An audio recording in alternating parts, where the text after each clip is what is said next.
Hi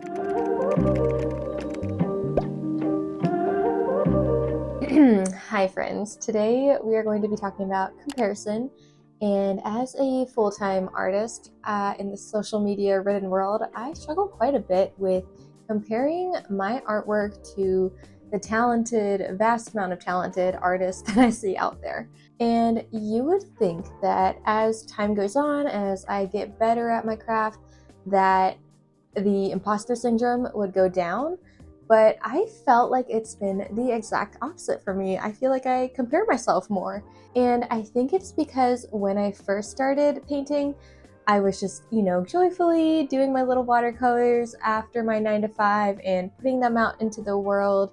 Not really looking at what else was out there. I was just kind of journaling it for myself. And I think now, as a full-time artist, I have just become more aware of the talent that's out there. I'm discovering more artists and seeing their work, and it's kind of just, put me into this comparison game where I'm like, wow, I don't know if I'm ever going to be that good. So although I'm not an expert at how to deal with comparison, I have found some things that have been helping me gain back my confidence as an artist, and I hope that at least one of these 4 points that I'm about to talk through will help you in your art journey, because in this community, we are meant to uplift each other and encourage each other. So let's go ahead and get chatting about these 4 points. And if you're new here, my name is Emily Winslow. I am an artist who loves to help others learn watercolor and also grow in their art business. So my first tip is to remember your why.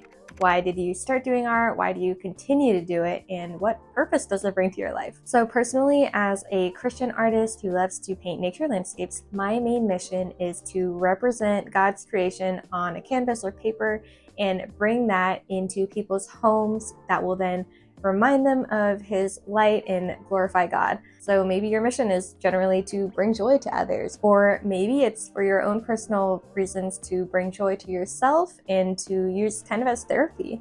So I encourage you to remember your why and to keep going back to that. Maybe you need to write it down on a piece of paper, put it by your easel so it'll keep reminding you of that, because whenever I go back to that and I remember why I'm painting, to glorify God, I've become a lot more grounded. I'm like, okay, I am not doing this to, yes, I want to be a better artist, but I'm not doing it to be the best out there, because I don't even know that's a thing with artists, because it's all subjective. And it just really reels me back, and I feel so much more at peace when I'm not comparing myself to others and when I'm just painting to continue my mission of art. So that was my first tip. Now let's go to point number 2, and that is to turn comparison into curiosity. I don't want to say, oh, never compare yourself, because in reality, it actually is good to see what other artists are doing and to see how you can get better. So what I mean by this point is to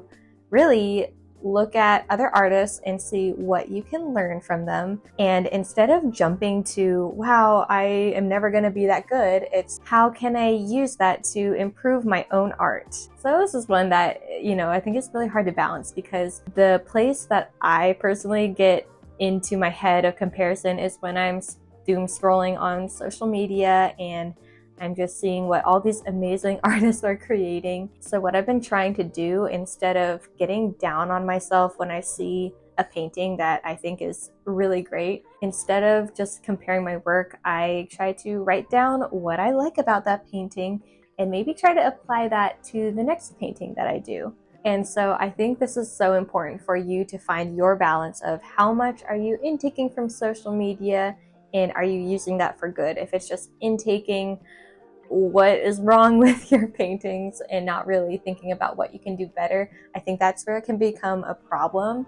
And I'm actually speaking to myself for this, because I always forget to, get the good out of social media. I think that it's just important to learn from others. And what I've found for the most part is that the art community is very friendly. So if you have a question for an artist that you love on, what supplies they're using or what technique they use to achieve that painting, I have reached out to so many artists with questions, and I've really not been met with any nastiness that's out there. I've always had very kind artists tell me what they're using and how they achieved it. And so I myself like to return that. If an artist reach out to me, I will tell you the information you're looking for. So don't be afraid to ask questions, and I need to remember that as well. So that was point number 2. Let's move on to point number 3, which is compare yourself today to yourself yesterday. And what I mean by that is, instead of comparing yourself to other artists, let's compare ourselves to ourselves. And for me, I started doing watercolors in 2021 and it's currently 2025. So if I look back at my watercolors from 4 years ago, can I see an improvement? Yes, I can. Even when I look at my watercolors from a year ago, I can see a big improvement. And so I think that's really encouraging when I look at my current work to my past work, is I'm continuously seeing an improvement. So my takeaway for you on that one is to go back on your camera roll, find one of your first paintings that you've done and ask yourself if you see an improvement, and most likely the answer will be yes. And for me, that's a win because it shows that you are growing and you're getting better. So that was tip number 3. Let's move on to our last tip, number 4. And it is to embrace your unique style. As artists, we all have this unique thumbprint when it comes to creating art. And for some reason, that just brings me a lot of reassurance when it comes to your work of art, because although I am never going to be able to paint exactly like another artist, other artists aren't going to be able to paint exactly like me. And I think that's just so beautiful. And what makes art so unique and valuable is that only one person can do that type of art. And that just helps me, for some reason, not compare myself as much to others. And I also think that it speaks a lot into our purpose and our mission as artists. We were all created with such a unique set of skills when it comes to having an eye for creativity, and really embracing your unique style and leaning into that, I think really helps you become an established artist, and it helps your voice as an artist. People will start seeing a painting that they realize, oh, this artist did it because it's painted like this. And I think it's really cool that we all have our unique voice in this creative world. So just a quick recap on these 4 points. It was to remember your why, to turn comparison into curiosity, to compare yourself today to yourself yesterday, and to embrace your unique style.